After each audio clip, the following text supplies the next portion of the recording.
يا مساء الخير على أنظف وأفضل وأحسن فالنة في مصر. يا صباح الخير على أفضل وأنجح وأحسن وأنظف شعار في مصر والوطن العربي. إيه يا جماعة الحلاوة دي؟ إيه يا جماعة الطعامة دي؟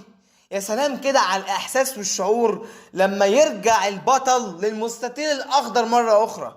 يا سلام على الإحساس والشعور لما تشوفه فقط لايف قدامك وهو بيلعب، اذا كان كسبان او متعادل او خسران.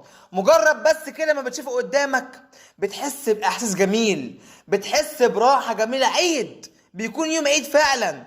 والنهاردة الزمالك بيعيد على جمهوره بعد غياب في اول جولة في الدوري المصري الممتاز بفوز عريق على سيراميكا كليوباترا في افتتاحية الدوري المصري 2025-26 بفوزه على سيراميكا 2-0. وتتفرج النهارده في الجوله الاولى وفي اول مباراه للزمالك، تتفرج النهارده على احسن هدف في الدوري المصري الممتاز بعد مرور اول نص جوله من الدوري، لان الجوله الاولى ما اكتملتش. النهارده الهدف بتاع محمد شحاته ده احسن هدف في الدوري. الكره يا جماعه من نص الملعب، دي واحده دبانه عماله تستفزني وتحرق في دمي وانا لسه بصور في الفيديو. اختشي واصطبحي وقولي يا صبح، انا عايز اكمل الفيديو.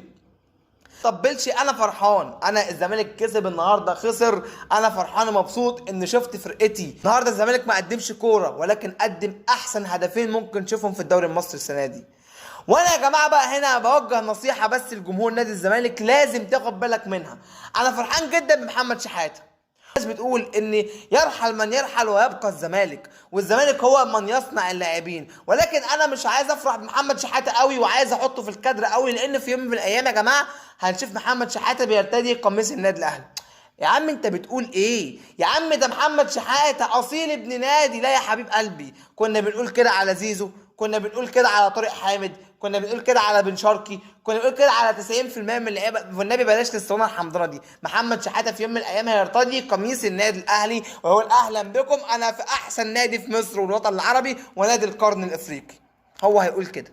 فمش عايز اعلق نفسي بيه قوي، ولكن انا عايز اعلق نفسي بمين؟ بالزمالك. اللي عجبني جدا النهارده وطمني جدا جدا النهارده الزمالك بدون شيكابالا وفي اعتزال الاسطوره الكبرى افضل قائد جه في تاريخ نادي الزمالك شيكابالا.